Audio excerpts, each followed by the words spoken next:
BIO biology.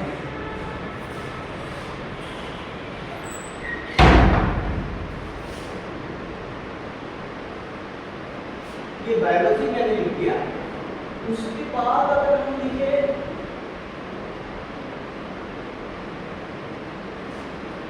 Sociology,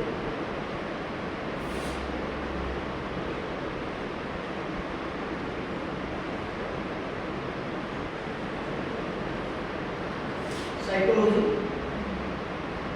अच्छा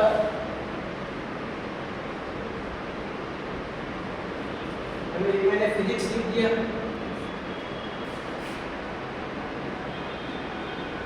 ये physics मैंने लिखा। ओके, फिर मैं लिखता हूं अगर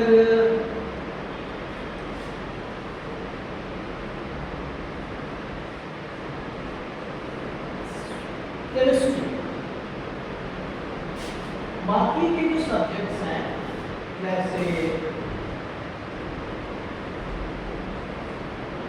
हिस्ट्री या फिर मैथ भी लिखता हूँ,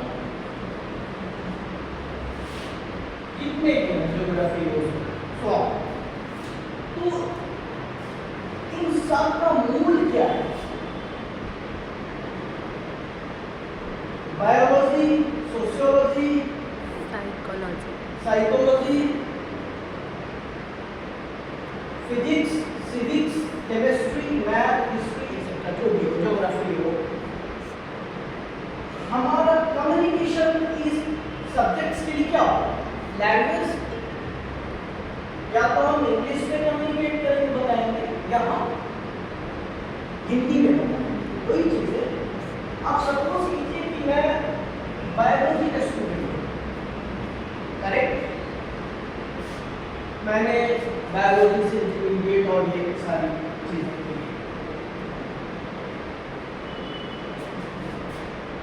आपने जब किसी और के बायोलॉजी साइंस का बहुत ज्यादा है तो बायोलॉजी किसी ने पढ़ ली, सोशियोलॉजी उसने नहीं पढ़ी, और साइकोलॉजी भी पढ़ी। कौन सा ज्यादा इंपॉर्टेंट है? मेरी नजर में कि बायोलॉजी नहीं पढ़ेंगे तो कुछ देर में भी चल जाएगा, या बायोलॉजी अगर पढ़ते हैं तो हम सोच के नहीं रहेंगे। बायोलॉजी मतलब आदमी का एनाटॉमिकल स्ट्रक्चर और सब कुछ जानेंगे, उसकी चीजों को जानेंगे, बायोलॉजिकल फॉर्मेशन कैसे है। लेकिन सामाजिक विज्ञान अगर हम नहीं पढ़ेंगे तो हम कहीं ना कहीं इसके आगे की चीज है समाज, मतलब अपनी बायोलॉजी से लेकर सोसाइटी में प्रवेश करें।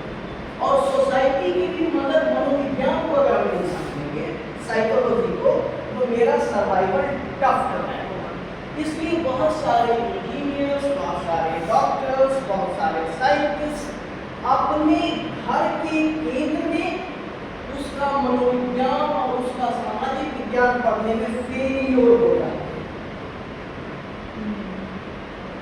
वो बहुत ज्यादा कहीं न कहीं डिप्रेस हो सकते हैं। तो फिजिक्स पढ़ लिया, सिविक्स नहीं पढ़ा, तो हमारा मन का विज्ञान पढ़ना, एक डॉक्टर है वो अगर किसी के मन के विज्ञान को पढ़ लेता है तो वो जल्दी उसका ट्रीटमेंट कर सकता है और इफेक्टिव तरीके से कर सकता है। तो इसलिए मेरा मानना है कि जो बायोलॉजी के स्टूडेंट है, साइंस के स्टूडेंट है, उनका सोशियोलॉजी और उनका साइकोलॉजी का ज्ञान भी होना चाहिए। ये मेरा पर्सनल मानना है, व्यक्तिगत मानना। और सबके लिए जरूरी क्या है? लैंग्वेज। और लैंग्वेज का बेस क्या है? लेटर्स। जो मैं कहता हूँ हमेशा कि अक्षरम परम ब्रह्म ज्योतिरूप सनातन, मतलब अक्षर जो है परम ब्रह्म है, वो आपके अंदर एक ज्योति, एक दीप जला सकता है और उससे बनेगा word, and words make your word. इसलिए आप बायोलॉजी भी पढ़ें, आप फिजिक्स भी पढ़ें, आप केमिस्ट्री, अब केमिस्ट्री आपने पढ़ी, लेकिन आपकी केमिस्ट्री अपने फैमिली के साथ, आपकी केमिस्ट्री अपने फ्रेंड के साथ, आपकी केमिस्ट्री अपने सोसाइटी के साथ परफेक्ट नहीं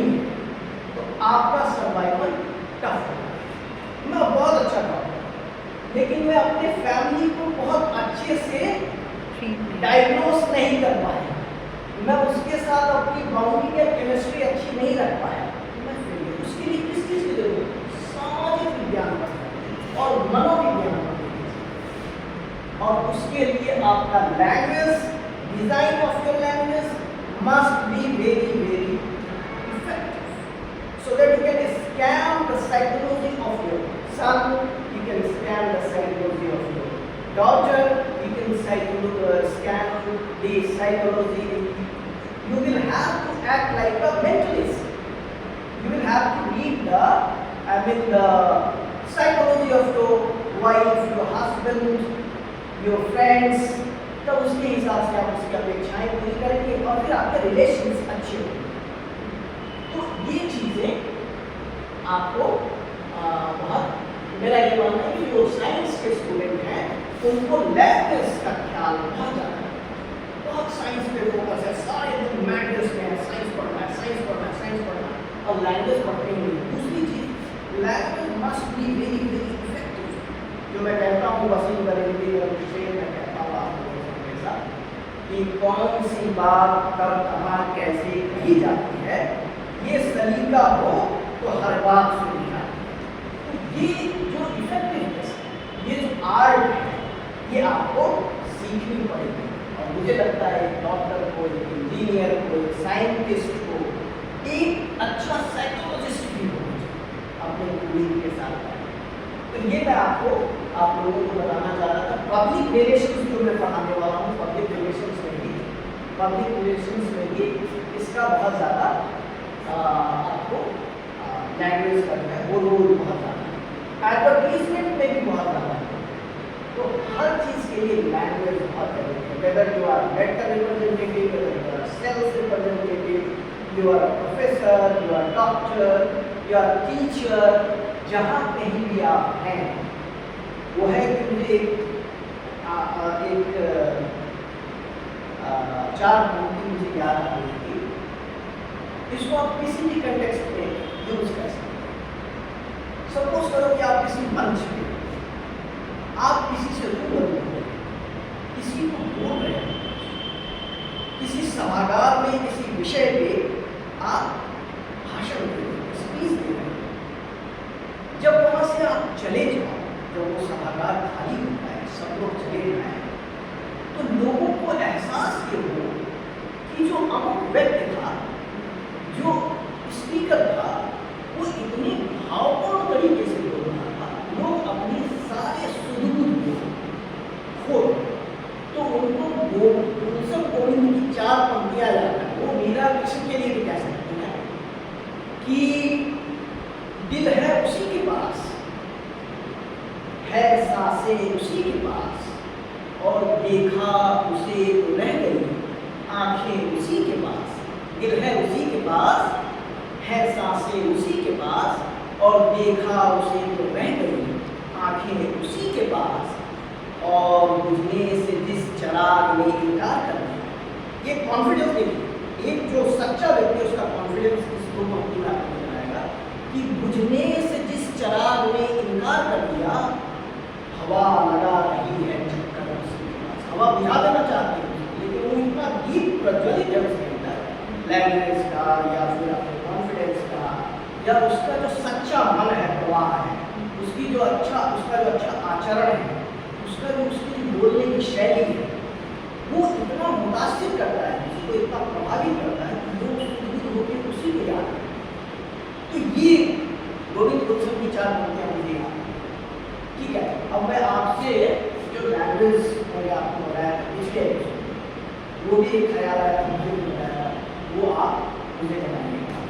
तो